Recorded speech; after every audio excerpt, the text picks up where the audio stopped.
The satellite appears to take 2 or 3 days to complete its orbit, Sekanina said. And then you can read more about here. This is skepticism. Harold Weaver from the Department of Physics and Astronomy at the Johns Hopkins University has doubts of the report, which is based on Hubble Space Telescope images. And then he goes to say why he doubts, and of course they never want to acknowledge that, which is like when Biela comet, same thing, it was a companion, and then they came later and said, oh, it was a broken off piece, but they knew it was a companion before in the 1800s.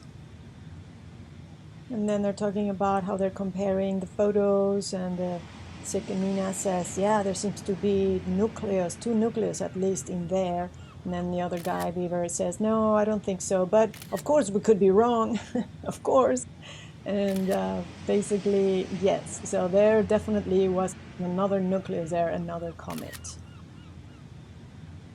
And here they continue to talk about the different mainstream theories, and then they say that there is some asteroids that have shown stable companions and binary asteroids. And here they continue giving the example of how comet Shoemaker-Levy 9 split into many pieces, and it plowed into Jupiter in several stages. But when you go and read, and I have given this example and spoken of this comet Shoemaker-Levy 9, and what happened is that it was actually orbiting a main comet with its companions and moons, Jupiter, for many years, 20 years or decades, and then it was interacting, and they were throwing thunderbolts between the Jupiter and the different comets, and all those interactions and X-rays and everything is what they showed. And then they said, oh, and then the comets just plunged and they disappeared, but they didn't disappear, they were just captured by Jupiter. And we continue with more articles. This one is by David Rath, and it says analysis of fake images. The Art Bell versus Courtney Brown controversy. This is an email sent to me that I find challenges the recent controversy over images that suggests that perhaps there is more than one answer to this argument. Further below is a response from Dr. Courtney Brown, and he's from the Far Side Institute, or at the time, working for those, remote viewing, which was like a military program originally. Concerning the accusations, I will let you draw your own conclusions.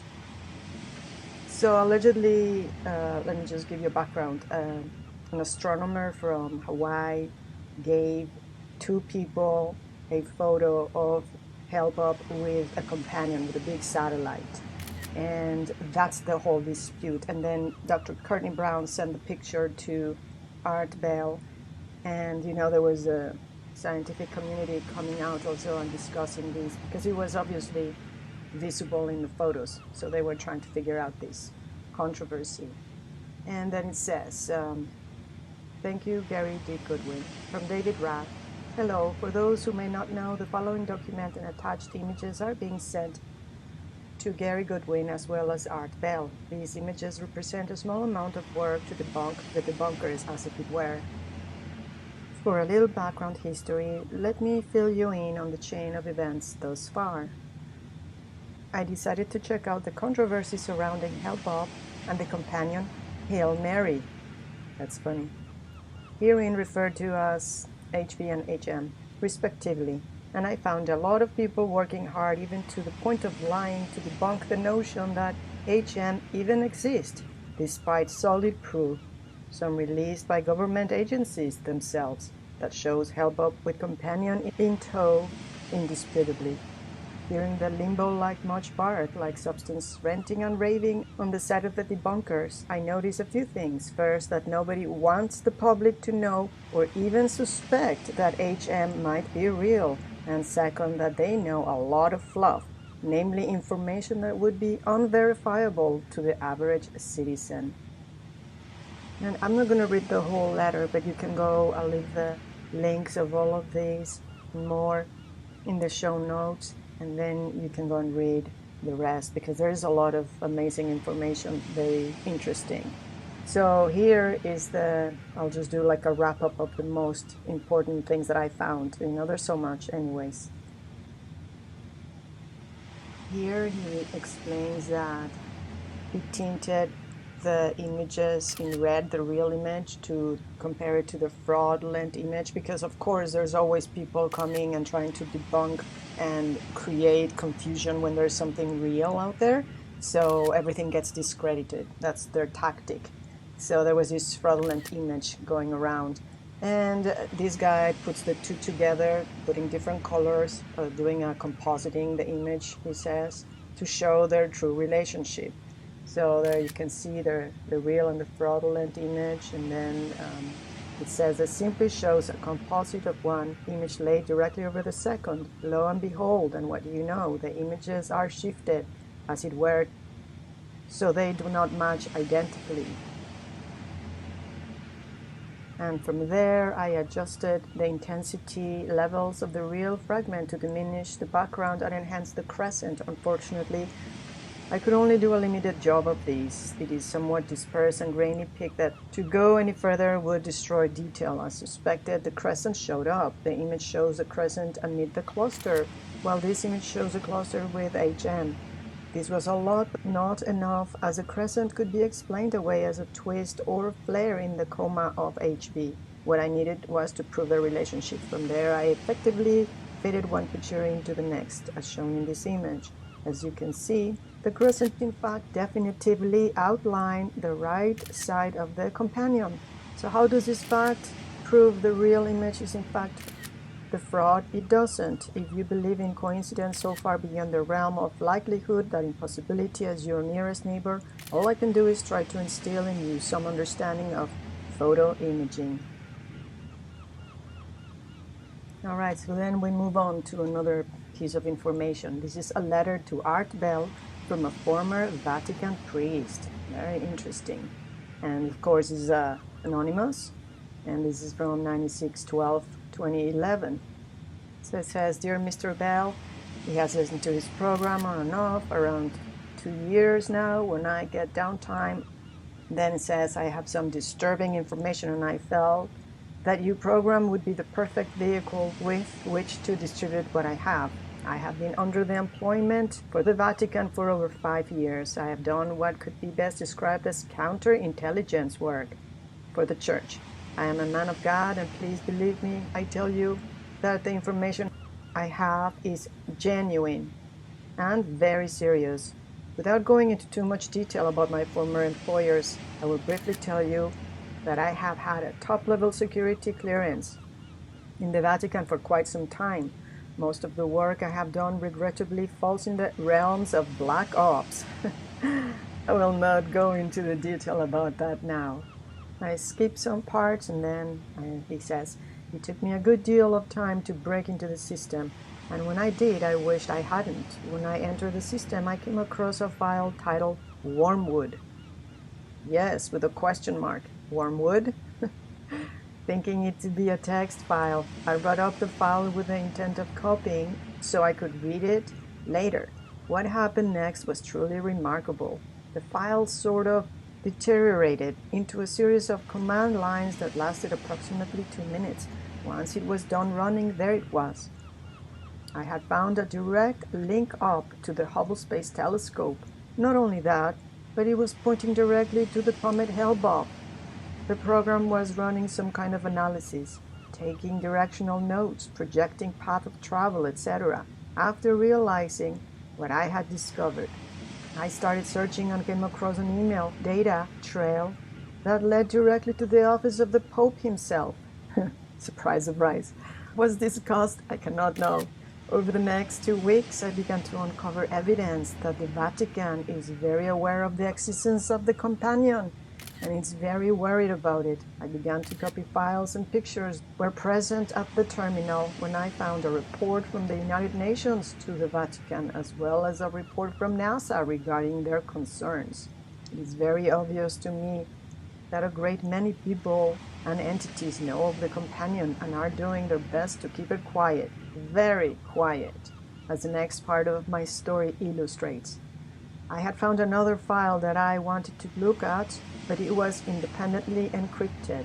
At the time that I discovered it, I had already been online at the terminal for some time, so I decided to copy the file, encrypt it, and decode it at my leisure. As I was leaving the lab, I was approached by two of the Pope's top ADs, and I was asked to meet them later in the evening. I didn't feel comfortable about the situation, so I agreed and told them that I needed to shower and would join them later. I haven't been back to the Vatican since. I found out about a week later through some old friends and contacts that a contract had been placed on my life. 2 days later, my mother and father were killed in a car crash in France. 3 days after that, my brother and sister were killed when their single-engine plane went down in the east coast of the US. I've been on the run for a very long time now, and I'm still trying to decode the file that I have in my possession. Approximately 10 copies have been distributed to friends in the field in the event that I should disappear. I do not fear for my life, as I am very adept at not being found. However, I believe that the world needs to know of the information that I have. I would be willing to share all that I have with you, Mr. Bell, but you need to understand that your life could be in danger if you were to go public with what I give you. I apologize for being so vague. And of course, you probably already know of Lucifer, the Vatican's infrared telescope that scans the skies for objects that are hot that you can't see, and it would be comets and unlit stars for that purpose. And then they'll go down into their bunkers, of course. Magnificent bunkers under the Vatican, or in deep inside a mountain in some deserted island somewhere in the world. And if you know my work, you know that Lucifer refers to Venus, when Venus was coming close to Earth and causing problems, and also was signified or attached to the tribes of Enki, probably Marduk, or the lineage of Enki, around, I guess, the year 1000 BC or so. Now let's take a little break and see what's going on here with some really cool photos of Hale-Bopp. And we know the Birkeland currents have the highest intensity at the center, and then the current, the voltage, goes out towards the edges of the circle. And here are some examples. So you can see the counter-rotating currents in the Ricard structure known as the Eye of the Sahara. It's not Atlantis, but it's a plasma discharge. It has that concentric shape, as well as Jupiter's currents, which are the same as the Earth's Van Allen belts, you could say. And also Saturn has that at the poles. But you can see it all like those layers through the whole planet, which is sort of like the jet stream, you can think of it as well. And the different layers of the stratosphere on the Earth, you know, the different layers of the atmosphere, that's exactly what it is. And they counter-rotate. And that's why things spiral. So this is the tail of Hale-Bopp, and you could see it, it changes, of course, depending on the viewpoint of the observer. You'll see the different changes of the tails. So here you see the spiraling motion, which is how energy flows throughout the whole universe and in the body of humans. And here is one of the pictures, of the original pictures of Hale-Bopp with a companion. And here's again a Hale-Bopp with the nucleus phenomena, and this is taken in 1997 by the P800 3200 exposure, and it's super cool. And here you can see again, it's not like an even circle, like a sphere. You see the bumps everywhere, and that means that there's companions there. It's not, and here you could see it too. So it's very clear if you know how the celestial bodies, you know, behave and work. And this is all that you see, the concentric circles of the Birkeland currents. Very cool. And the heat signatures and different filters. Now this is really interesting, and there was also a cover-up. Now remember Heaven's Gate, everyone, probably, yeah. So allegedly they were expecting a spaceship to come behind Hellbob and take them, pick them up and save them from the catastrophes, just like you would say Christians believe in the rapture, same thing. And here's a little bit of the details of the horrific thing, that allegedly it was mass suicide. This guy bought a mansion in San Diego, and they were calling it a cult, and allegedly they consumed this drug and killed themselves, and 38 members of the group died, and 2 of the 3 remaining members committed suicide afterwards, and only 1 survived. But I've heard that it was a cover-up for some kind of software creation that was going to evade the government being able to get in, and spy on everyone, and the back doors to, very highly encrypted software to be used on the internet. And that was the reason why this happened. This terribly sad thing happened. But I don't know really. I'm just passing on what I've heard. And then remember, so that the Washington Post came out and said that Hellbob was, or that planet was the size of Jupiter, probably, so much larger than Earth. So then this person here, McHaney, he's a professor of mathematics, and he's a nuclear physicist. And he does have a good plasma comet model, but work. He's a bit arrogant because he says he doesn't read the work of anyone else. So there you go. But don't go after his videos on YouTube, because there's only this info put by some other people about his work. So he really detests this platform. And we should all, because it's a lot of censorship and this info regarding plasma physics and comets, except for me. But I have a small audience, and that would change if I had a big audience. His long-standing study of Planet X. He related the idea of Planet X to his concept that large comets can form into planets, and the work of Robert Harrington of the Naval Observatory. Yeah, he knows a lot about that. In the 1980s, Harrington and Tom Van Flander began looking for an object they call Planet X. They found it in 1989, something coming in from the southern ridge of the solar system that was about 4 times the mass of Earth. So that's what, I guess, Harrington calculated. And let's see. He said he obtained the data available from NASA for the Hubble telescope, and he calculated the real size and orbit and everything of Hellbob. And it matched the idea that it was a very large body like Planet X, like originally stated by scientists, the size of Jupiter or larger size mass than Earth. And it eventually became the nucleus of a Hellbob comet found later on. So that's what he suggests. And remember that Zecharia Sitchin also had an interview, and I'm going to show a little clip of that, with this guy Harrington. And Sitchin thought that Planet X was Nibiru, which was on an elliptical orbit of 3,600 years from Harrington's calculation. But Harrington later revised his estimate to 4,200 years. Interesting. That was the orbit, I guess, of return, in contrast to Sitchin's calculations.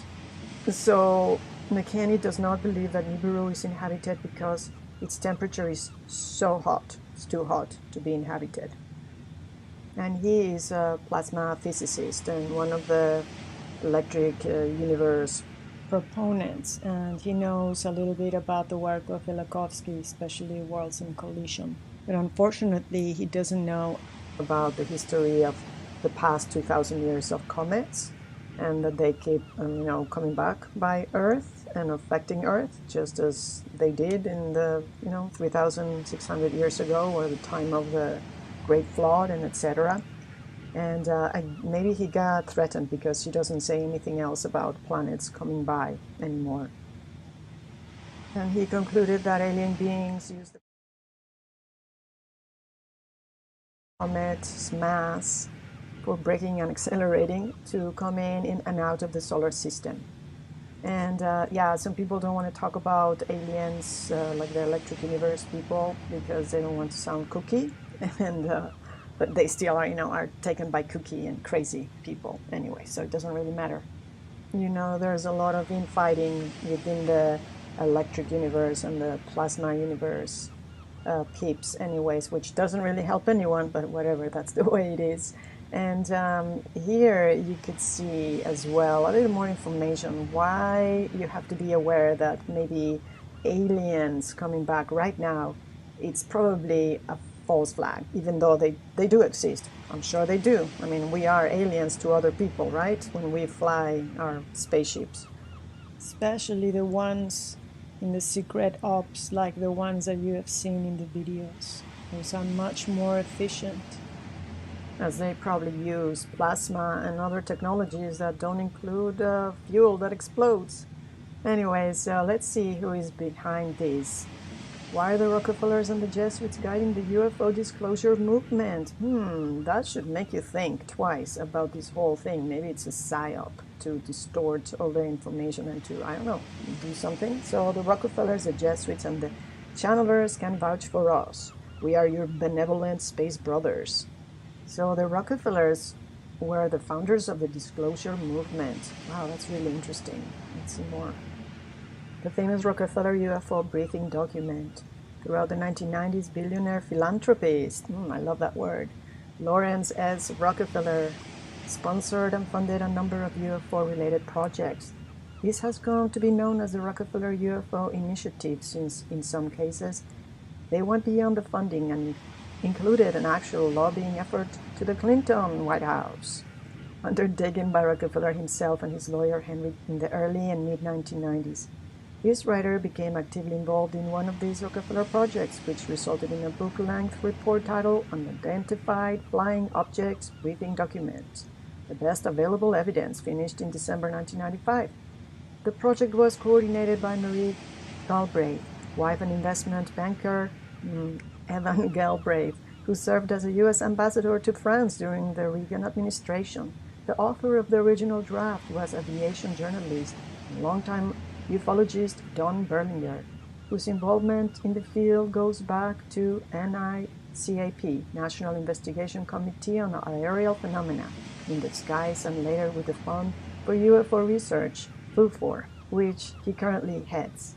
I was brought in the summer of 1995 by Marie Galbraith and Sandy S. Wright of the BSW Foundation, who was involved in the early stages of the project to help edit the document. I recommended that the international section of the report should be expanded. So in the end, I wrote additional case histories, an important UFO incident in Russia, Spain, and Canada, and rewrote the sections dealing with Brazil, Belgium, and France, consulting the source documents in the original foreign languages. So that's why I lovingly tell you, don't be fooled by channelers and New Age people like Wilcock and others. I mean, there's many people pushing this. Now the government is pushing the threat, the alien threat as well. Maybe that's to weaponize space, of course, I don't know. Or to, taking more control over people, making them afraid and making people do whatever they want. Could be, I don't know. You have to really think and be, just read history and see where things come from. Just even the last 200 years. Don't go back as far as I have gone. I've gone to the last 7,000 years, or as far as back as there's written text. You can just study history and figure out and think, okay, maybe this is what's going on. And I fell for the New Age trap back in 2012. And I was really disappointed afterwards when nothing changed. But of course, each one of us has our own path to lead. So if you have to go through something and be bamboozled and, taken advantage of, well, maybe that's what it is. But I'm just sharing my experience and what I think. And of course, you can always come up with your own conclusions and make up your own mind about what is it that you want to believe in. All right, and then there's another article, and this is from Biblioteca Pleiades, which they carry my book, by the way, Mythos and Cosmogony, just so you know. It's really cool. Yeah, and they have all these articles, and some are really good, and some are really kooky and crazy and silly, but they have everything. They're open to put a lot of good information there, but you have to be discerning. All right, and then let's see, there's another article here about Planet X.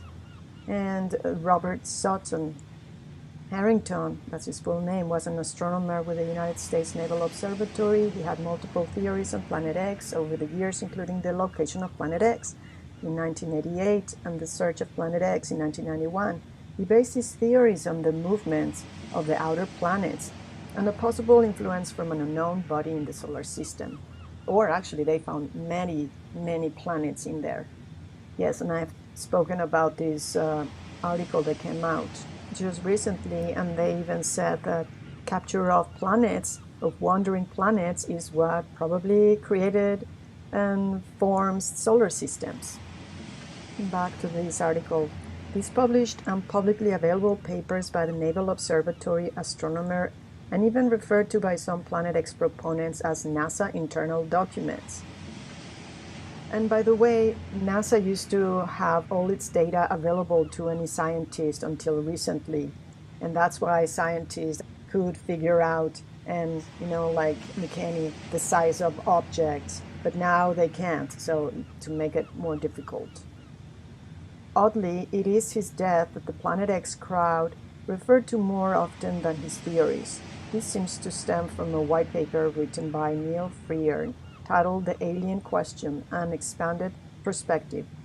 And this guy was an English professor who was writing books about the works of Zecharia Sitchin. And basically he says that the telescope was taken away, removed as soon as Harrington was dead. So there is a lot of, like wondering, no, but they didn't want to continue on the search for Planet X, and they just put everything under the carpet and went quiet. And then continues to talk about the Zeta talks.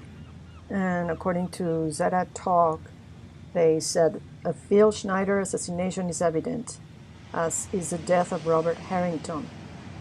In Blindsided, Mark Hazelwood says, what obvious message do you think was sent to Sitchin, Van Flander, and anyone else in the know when Harrington suddenly met with an early death at the same time the scope was being pulled back?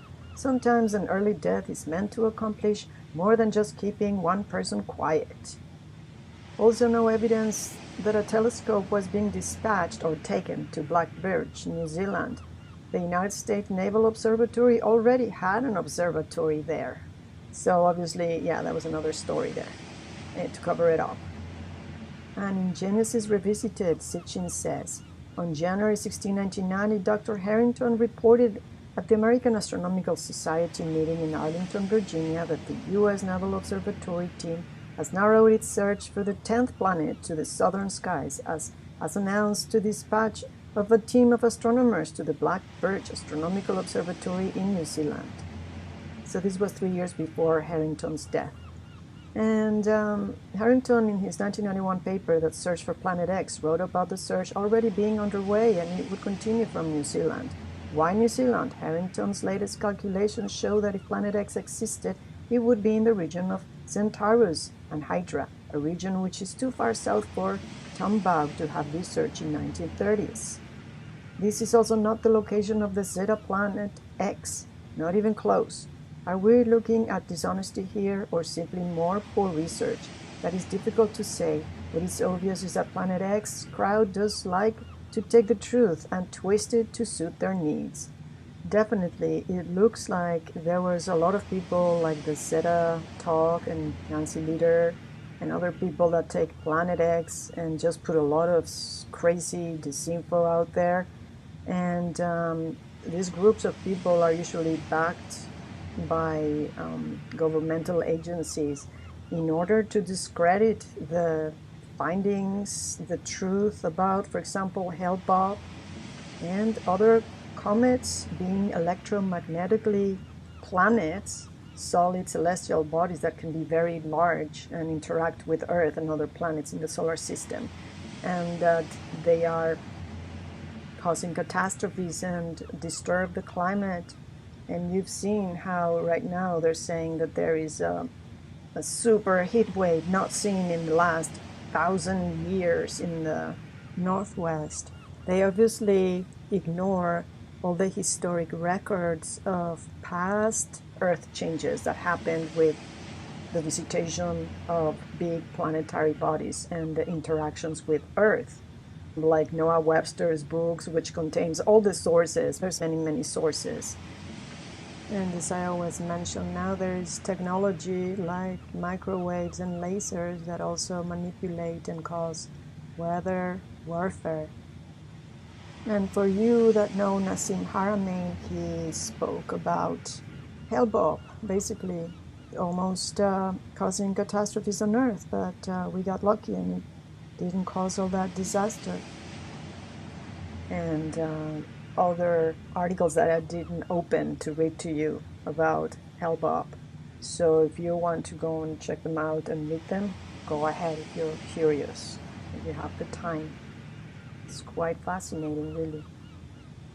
Now let's listen to a short clip of an interview of Sitchin and Harrington back then, when he had just discovered Planet X.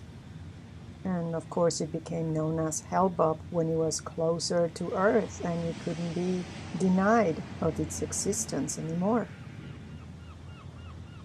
I'd be happy to, and you're absolutely right.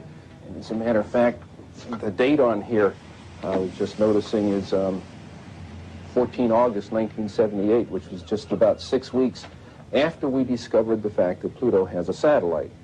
Once you have a satellite for a planet, you can determine how heavy it is.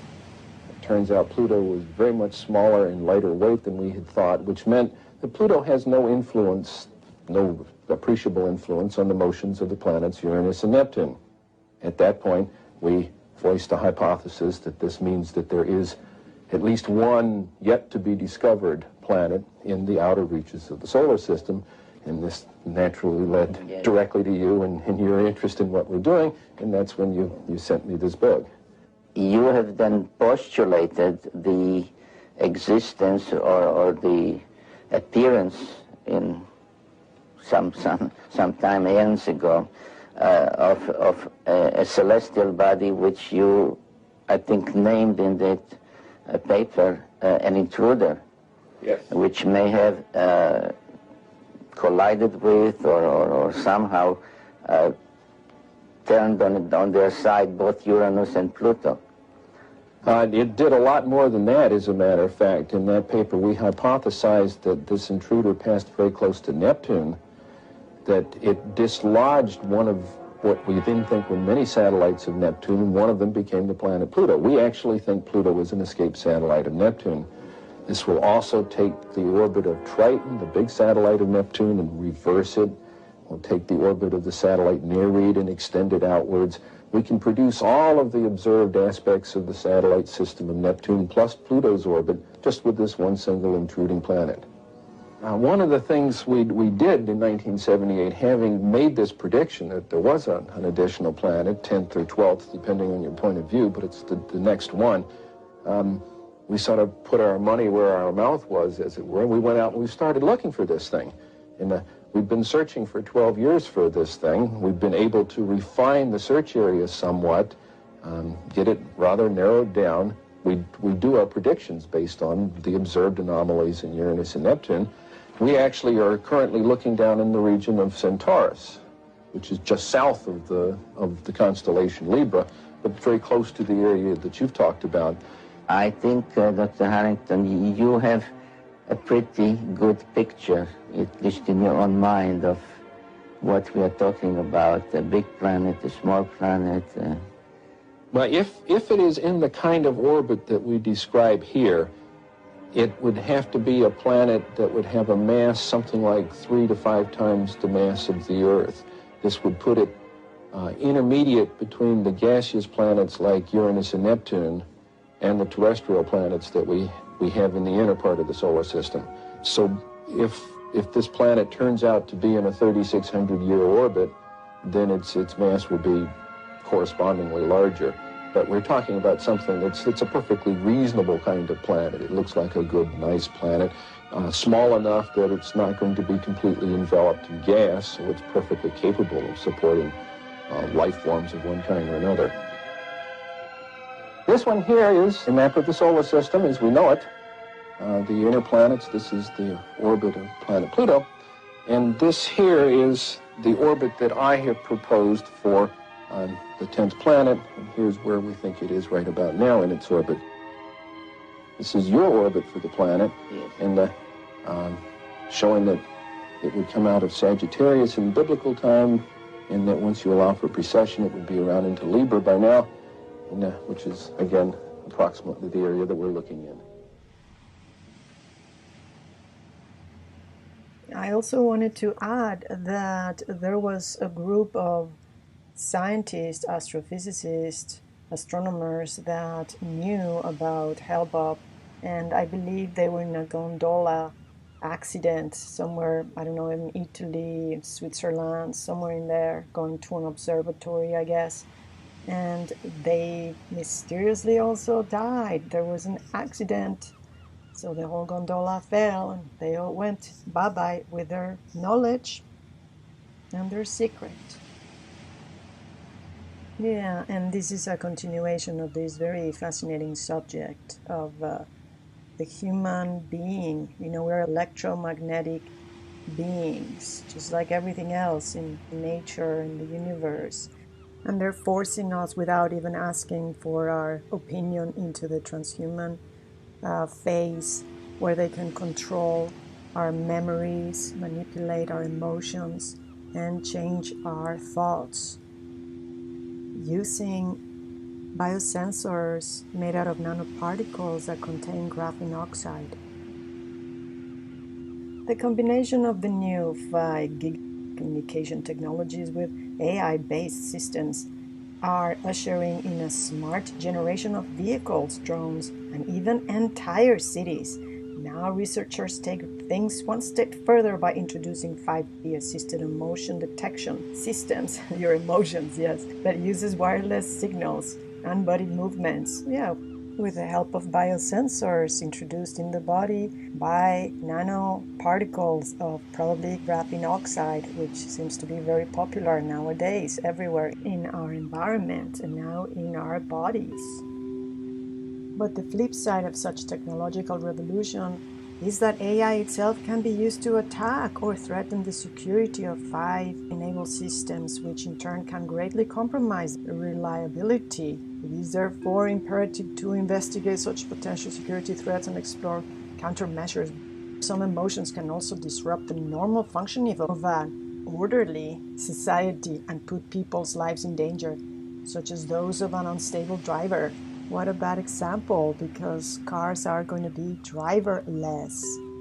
Motion detection technology thus has great potential for recognizing undisruptive emotions, warning others of potential dangers. In the case of the